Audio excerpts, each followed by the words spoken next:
Welcome to the Couch Table.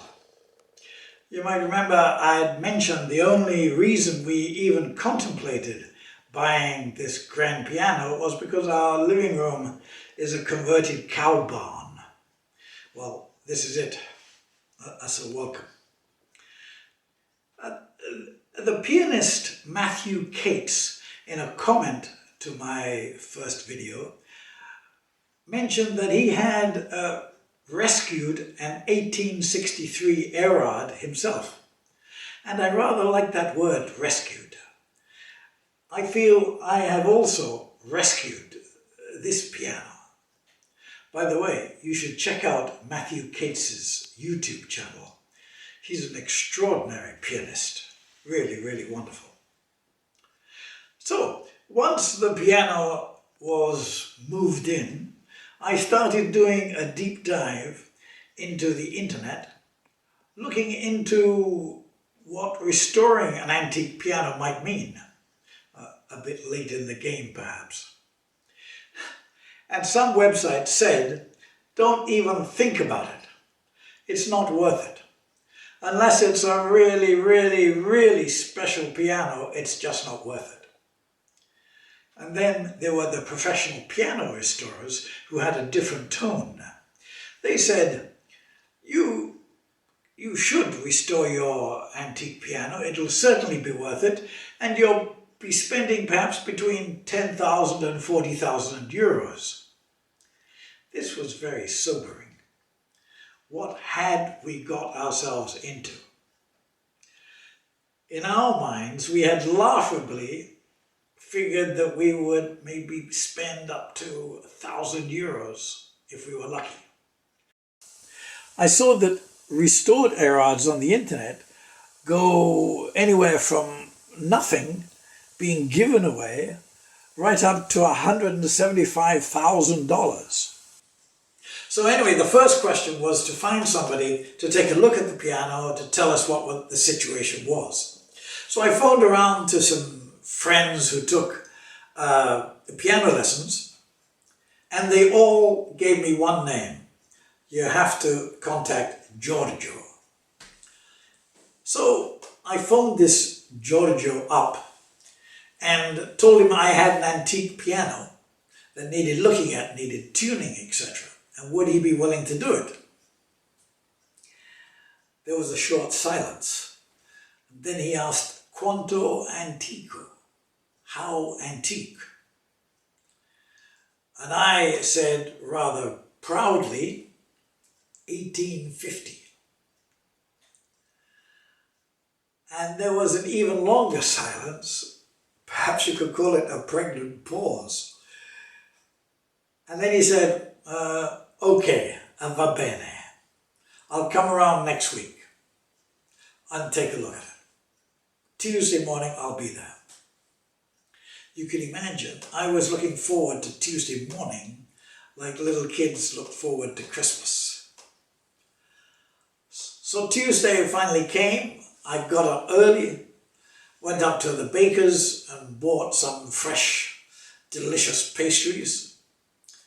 I wanted to soften him up. And I have to admit I was a bit nervous. But Giorgio arrived on time. He's simpatico. He enjoyed his pastry. He had his espresso. And came over, looked at the piano and just set to work without further ado.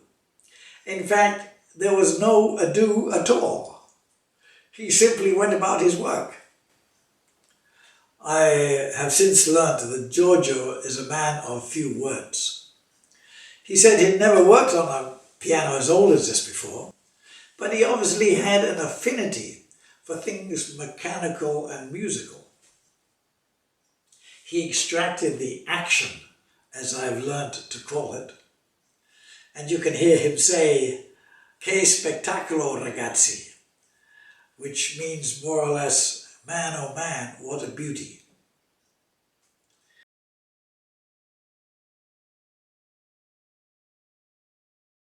Tan tan tan tan.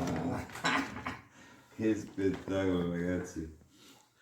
Then we placed the action on the kitchen table, and he calmly took stock of the broken hammers, and without further ado, he just started repairing the hammers using a superglue. He didn't go into a crisis mode, he just calmly started repairing what needed to be repaired. And while he was waiting for the glue to dry, he took out the damper action. In these early Erads, the dampers are underneath the strings as opposed to above the strings like on modern pianos. And to think I hadn't even yet dared ask him how much this was going to cost. But then tragedy struck. Giorgio discovered that a little wooden part of one damper was entirely missing. We looked for it everywhere. I immediately thought, oh no, we're going to have to order a replacement from some specialized antique piano company in Paris. It'll probably cost a fortune. But he calmly asked me if we had a small bit of wood. Any old piece would do. And as we have wood fires, we have lots of scraps around the wood pile. So I went and got him a bit of a stick. Then he asked me if we had a metal saw. So I got him that too. And then he started measuring and sawing, and then filing and sanding. And then suddenly, 10 minutes later, he had made the missing piece and started to calmly install it. Giorgio was proving to be as good as his local fame. We found the serial number was stamped everywhere, and so it was confirmed that the number was, in fact, 21,753. The stamps were so fresh, it looked like the workers had only stamped them a few days previous. But the most exciting moment was when we found a signature on the hammer action. 1850, Skyen. 1850, Skylan, written in pen and ink. This was the incontrovertible proof that the piano was made in 1850. One imagines Monsieur Skyen was perhaps the foreman who had overseen the construction of the piano in the factory in Paris. I also liked the elegant handwritten numbers on the dampers. Perhaps this was Monsieur Skyen again. Here you can see the famous double escapement mechanism that Erard patented in 1821, which allowed pianists to repeat and trill notes very fast, a mechanism which is still used in all modern pianos today. Giorgio worked away quietly, adjusting and regulating and lubricating. I tiptoed away, leaving him to concentrate. This 1850 Erard is 2 meters 5 centimeters long, known as the small model. That's roughly 6 feet 9 inches long. It has 82 keys and is just 2 keys shy of 7 octaves. It goes from a low C up to a high A. It is parallel strung with 5 bars and has the harmonic bar to enhance the higher notes, which Erard patented in 1838. It has 2 pedals, the una corda and the sustain pedal. As everything looked original, including the strings, which would make them 175 years old, we decided to tune the piano to a cautious 415, at least to start with. 415 was a common tuning at the time anyway. And it held the tuning surprisingly well. The greatest fear was that the pins wouldn't hold the tuning, that they would slip. So, in the end, against all odds, the amazing Giorgio took only 3 mornings to put the piano back into playing condition. And to our surprise, at the end of that first morning, when we got the nerve to finally ask him how much we had to pay, he waved his hand dismissively and said he would charge us as though he had done an ordinary tuning. So, for a few €100, the historic Erard was ready to play. This was beyond our wildest dreams. So a really, really sincere thanks to Giorgio. The case still needs some loving attention, but there's time for that. As a footnote, let me talk about the pedals. In the fun and intriguing book, The Piano Shop on the Left Bank by Thad Carhart, Thad goes into this dingy, old-fashioned second-hand piano shop in Paris, right out of Charles Dickens, and remarks on the brightly polished pedals of an old piano he sees. And Luc, the piano dealer, says he always polishes the pedals. In his experience, it makes the piano easier to sell. So I looked at the Erard's pedals. They didn't look very bright and shiny. So my wife gave me a tin of Brasso, and I got down under the piano and sat down on a cushion and started to work at them. At a certain point, a patch seemed to become black and reflected like a mirror. So I thought perhaps the brass was only some kind of coating, and underneath it was some black iron or something. But then, looking more closely, I saw it was just reflecting the underside of the piano. It wasn't black at all. It was gold and shiny. So I rubbed and continued rubbing. And look at them now. Luc would have been proud of them.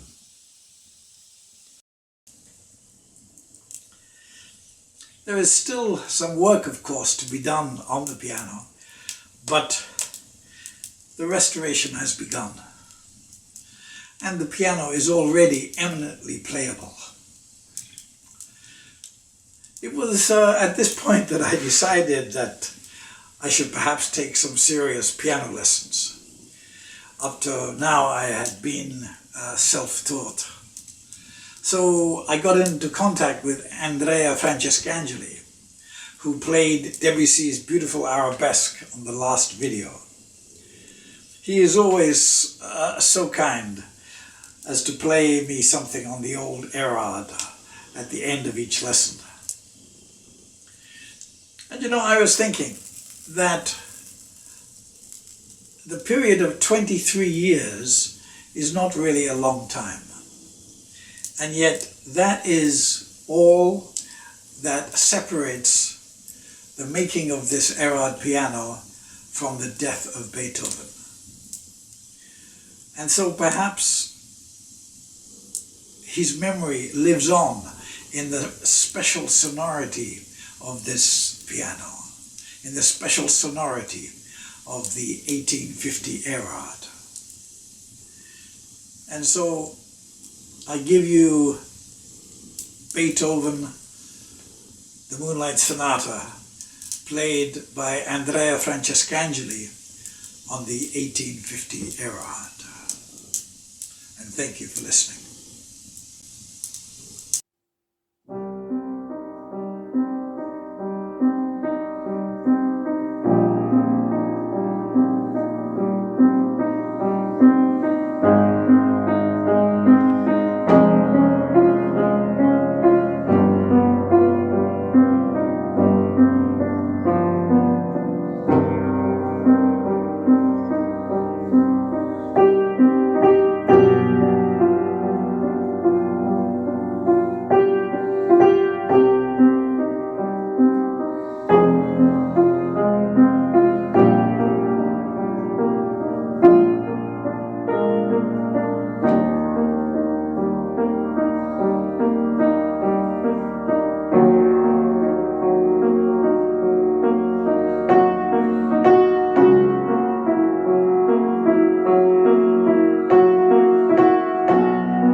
dun.